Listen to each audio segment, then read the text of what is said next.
My alcoholic wife wanted full custody of our daughter and started making up lies about me to get it, so I exposed her for who she really was. I was awoken on my daughter's 5th birthday by her jumping on me and hugging me. Daddy, Daddy, wake up, she repeated. She'd always wanted me to join her for a princess tea party, so for one of her presents, I bought an adult-sized princess outfit. What is this, Daddy? She asked. Well, to go to a princess tea party, I need to be a princess, right? Her eyes lit up, and she basically squeezed me in that dress herself with how excited she was. We made iced tea, and she kept giggling, saying this was the best birthday ever. I had so much celebrating her birthday with her, but at the end of the day, as I put her to bed, she hugged me tight. Please don't leave, Daddy. I told her stories until she dozed off, but later that night, when I broke down crying, the truth was, my alcoholic wife and I were divorcing. She wanted full custody of our daughter, and I knew she'd stop at nothing to get it. You see, my wife Rachel's brother was the lawyer who represented her in the custody battle. The guys never lost a case, like, ever. Matt took on this case for a woman that was a total mess. She had a history of alcohol abuse, no job, and lived in a crappy part of town. She had 3 kids, and their dad was trying to get full custody. The guy was your perfect dad on paper. He had a great 9-to-5 job, made good money, and lived in a nice apartment. The only thing was that he didn't have enough room in his apartment for all 3 of the kids. Everyone thought the dad was a shoo-in for custody. But then Matt stepped in. He started tearing the dad's case apart piece by piece. He brought in character witnesses to talk about how the mom was turning her life around and how much she loved her kids. He made her look like a hero who was battling her demons for the sake of her children. But the craziest part? Matt somehow turned her addiction into a positive. He argued that her previous struggles made her more empathetic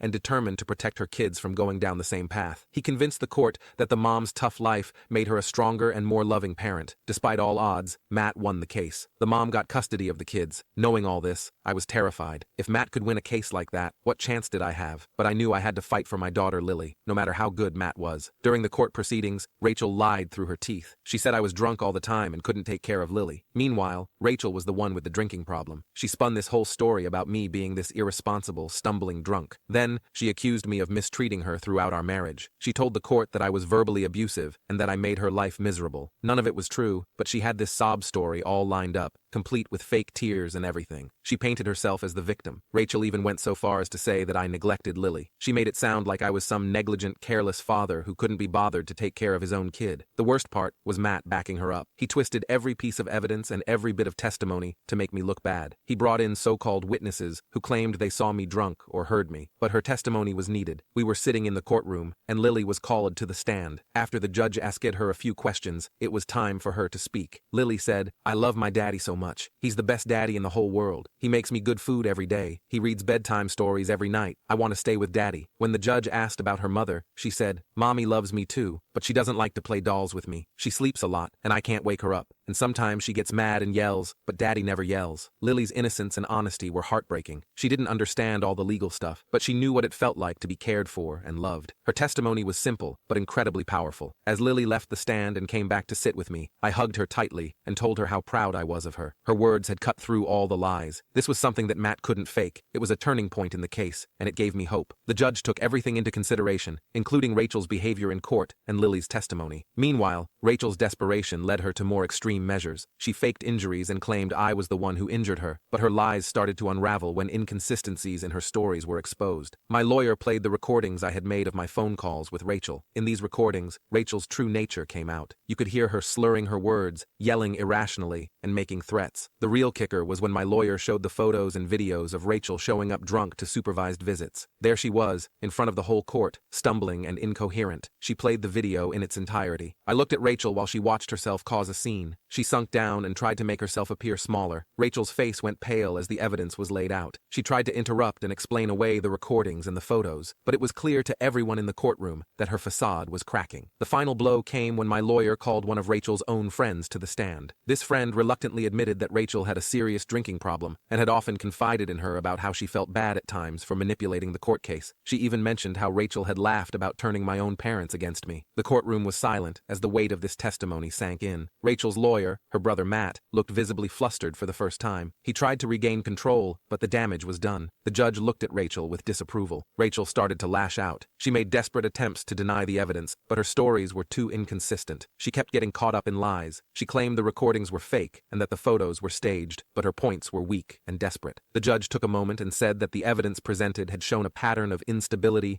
and dishonesty that could not be ignored. It was like music to my ears. Rachel's lies were unraveling right before her eyes, and there was nothing she could do to stop it. For the first time, I felt a bit of hope that Lily could stay with me. My lawyer also shared moments from my life with Lily, including photos of our camping trips, her school achievements, and our quiet evenings reading together. The judge began to see through Rachel's lies and manipulation. This final court session felt tense. Rachel's brother tried again to paint me as an unfit father, but the evidence against Rachel was too strong to ignore. The judge called for a recess and took time to review all the evidence and testimonies. As I sat in the hallway, the only thing that calmed my nerves was looking at a picture Lily had drawn of the two of us. I felt a small hand slip into mine. I looked down to see Lily. She told me that everything was going to be okay. I told her that all the time, and now she was trying to comfort me the same way. The judge returned, and everyone filed back into the courtroom. He acknowledged the difficulty of the situation and the emotional toll it had taken on everyone involved. Then, he turned to Rachel and me. He then said that after careful consideration, it was clear that I had the best interests of Lily, and said she had been awarded to me. The courtroom erupted in chaos as Rachel began to scream and shout. The judge's gavel banged loudly. I felt an overwhelming sense of relief and joy. I knelt down and hugged Lily tightly. I began crying, and Lily wiped my tears. She looked up at me and asked if she would see Mommy again. I told her that she could see her whenever she wanted, as long as I was there. We drove home in silence. Once we arrived, I started making dinner while Lily played with her dolls. At dinner, she asked me with those big, innocent eyes if we were going to be okay. I told her that we would be more than okay. I said we were going to be happy. She smiled, and we enjoyed the rest of our dinner. We had each other, and that was all we needed. The weeks that followed were quite the adjustment. I took a leave of absence from work to spend more time with Lily and to help her settle into our new routine. We went on long walks, visited the park, and spent hours reading stories and playing games. One evening, as Lily and I were cuddled up on the couch watching a movie, she looked up at me with a serious expression. She asked me why her mommy didn't want to be with us, and I struggled to find the right words. I explained that her mother was going through tough times, and that she loved Lily very much, but couldn't take care of her the way she needed right now. Lily nodded. She told me how glad she was to have me as her dad, and snuggled closer to me. I knew there would still be hard days ahead, but I also knew we would face them together. Every year on Lily's birthday, we kept up our special tradition, a princess tea party. It was our thing. Fast forward a few years after the custody battle, and one day, Lily comes home from school with the biggest smile on her face. She'd won an award for being the best reader in her class. I was so proud of her. She ran to her room and came back with this shiny certificate. She was so excited to put it up on the wall. I grabbed a frame, and we hung it together. Looking at that certificate, I couldn't help but think about our journey. Life had settled into this happy routine. I was back at work, juggling my job and being a full-time dad. It wasn't always easy, but every challenge was worth it just to see Lily happy. She was thriving in school, making friends, and growing more confident every day. It was all the proof I needed that we were doing all right.